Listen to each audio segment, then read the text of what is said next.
بانی پی ٹی آئی کے دونوں بیٹے قاسم و سلیمان تحریک انصاف کے پاکستان میں احتجاجی تحریک چلائیں گے۔ علیمہ خان کا اعلان۔ اڈیالہ جیل کے باہر میڈیا سے گفتگو میں کہا کہ 5 اگست کو تحریک اپنے عروج پر ہوگی۔ بانی نے احتجاجی تحریک کا لاحمل دے دیا، اب پارٹی لاحمل دے گی۔ بانی نے صاف کہا جو تحریک کا بوجھ نہیں اٹھا سکتے وہ حدود سے ہٹ جائیں۔ بانی پی ٹی آئی نے کہا کہ سب تحریک پر فوکس کریں، پاکستانی اپنی آزادی اور رول آف لا کے لیے کھڑے ہوں، ہم اپنی جماعت کے ساتھ تحریک حصہ بنیں گے، پتہ نہیں پشاور سے چلیں اور لاہور تک جائیں گے، یہ تو پلان پارٹی بتائے گی، بھروسہ رکھیں بہتر ہوگا، مذاکرات نہیں ہوں گے۔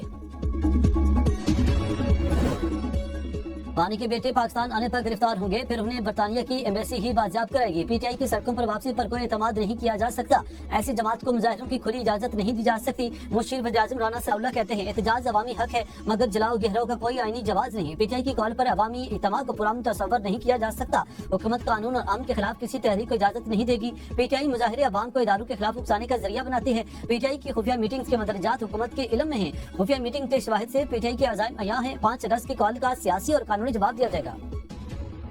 بانی کے بیٹے تحریک کو لیڈ کرنے نے شرکت کے لیے آ رہے ہیں۔ سابق ترجمان P T I Rauf Hassan A B N News کے پروگرام بدروں میں گفتگو کرتے ہوئے کہتے ہیں کہ بانی پی ٹی آئی کو روزانہ 22 سے 23 گھنٹے کمرے میں بند رکھا جا رہا، بانی کے قانونی اور انسانی حقوق بری طرح پامال کیے جا رہے ہیں، عدالتی احکامات کے باوجود وکلا اور اہل خانہ سے ملاقات نہیں کرائی جا رہی، اس پر کوئی بیک ڈور ڈائیلاگ نہیں ہو رہے، سوشل میڈیا پر پارٹی میں احتجاج کی کوئی کوششیں ناکام رہیں گی۔ پارٹی بانی پی ٹی آئی کی قیادت میں مکمل متحد ہے۔ شیخ وقاص اکرم کہتے ہیں بانی پی ٹی آئی موروثی سیاست کے خلاف ہے، پوچھنا چاہتا ہوں کہ کیا بانی کے بچے نہیں چاہتے کہ وہ باہر نہ آئیں؟ بانی پی ٹی آئی کی فیملی اور پارٹی دونوں مل کر ان کی رہائی کے لیے جد و جہد کر رہے ہیں۔ علیمہ خان نے بھی کہا ہم کتنا عرصہ بچوں کو روک سکتے ہیں، بانی کے ان کے بچے بات کرنا چاہتے ہیں تو کون روک سکتا ہے؟ بانی کے بچے پارٹی میں صدارت نہیں مانگ رہے۔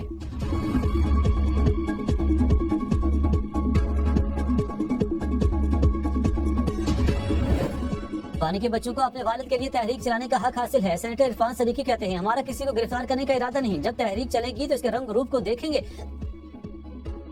وزیر اطلاعات پنجاب بسمہ بخاری نے programme A B N News سوال سے آگے میں گفتگو کرتے ہوئے کہا ہم نے صرف نعرے لگائے، اپوزیشن نے مار پیٹ اور گلے پکڑنے تک کا راستہ اپنایا، انہوں نے نہیں پارلیمنٹ راہیں بند کی ہیں، آج مخالفات عمل کا سامنا کر رہے ہیں۔ ہمیں سیاسی انتقام کا شوق نہیں لیکن آئینی ادارے میں جواب دیا جائے گا، گالی کا جواب گالی سے دیا جائے گا، سر جھکا کر گالیاں سننا ممکن نہیں۔ وزیر اعظم اور وزیر اعلیٰ کی توہین برداشت نہیں کی جائے گی۔ اپوزیشن لیڈر نے پارلیمنٹ میں بدتمیزی کی تمام حدیں پار کی، نیشنل انٹرسٹ سے اوپر کوئی مفاد نہیں ہو سکتا۔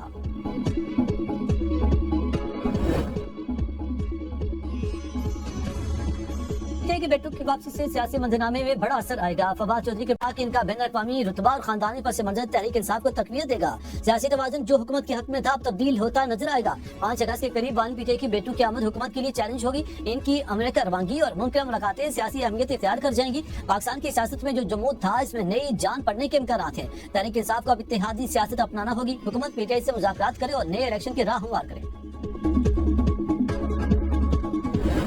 الیکشن کمیشن کا کے پی اسمبلی میں مخصوص نشستوں کی تقسیم کا اعلامیہ کالعدم قرار۔ پشاور ہائی کورٹ نے خیبر پختونخوا اسمبلی میں مخصوص نشستوں کی تقسیم کے خلاف دائر مسلم لیگ نون کی درخواست منظور کر دی۔ الیکشن کمیشن کو دوبارہ مخصوص نشستوں کی تقسیم کی ہدایت، 2 صفحات پر مشتمل مختصر تحریری فیصلہ جاری۔ فیصلے میں کہا گیا کہ الیکشن کمیشن کا مخصوص نشستوں کی تقسیم کے لیے کیا گیا 22 فروری 2024 کا فیصلہ غیر قانونی اور آئین کے آرٹیکل 106 کے خلاف ہے۔ آئین کو اور قانون کے مطابق election commission Khyber Pakhtunkhwa assembly کی 20 مخصوص نشستوں کی تقسیم کرے۔ الیکشن کمیشن 10 دنوں کے اندر ایلوکیشن کو یقینی بنائے۔ عدالت نے متعلقہ فریقین کو حلف لینے سے روک دیا۔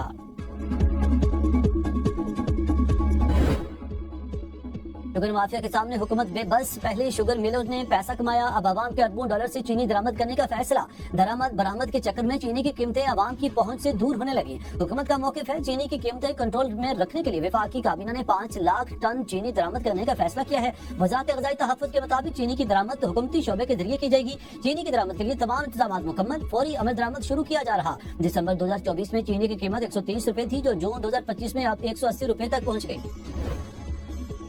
چینی کے کھیل کے اثر کھلاڑی پاکستان کی شوگر انڈسٹری پر سیاست دانوں کا راج۔ شریف خاندان، جہانگیر ترین زرداری کے دوست انور مجید سمیت کئی بڑے نام بے نقاب۔ بی بی سی کے مطابق شریف فیملی، جہانگیر ترین، مخدوم احمد محمود، زکا اشرف اور ہارون اختر کی شوگر ملیں، آصف زرداری کے دوست انور مجید کی 9 شوگر ملز، شریف فیملی رمضان شوگر مل اور العربیہ شوگر مل کی مالک ہے۔ جمال الدین والی شوگر مل کے مالک جہانگیر ترین کی 3 ملیں، مخدوم احمد محمود بھی حصہ دار۔ خسرو بختیار کے بھائی کی رحیم یار خان میں شوگر مل، مون صلاحی بھی شیئر ہولڈر۔ بہاولپور کے اشرف شوگر مل کے مالک زکا اشرف ہیں۔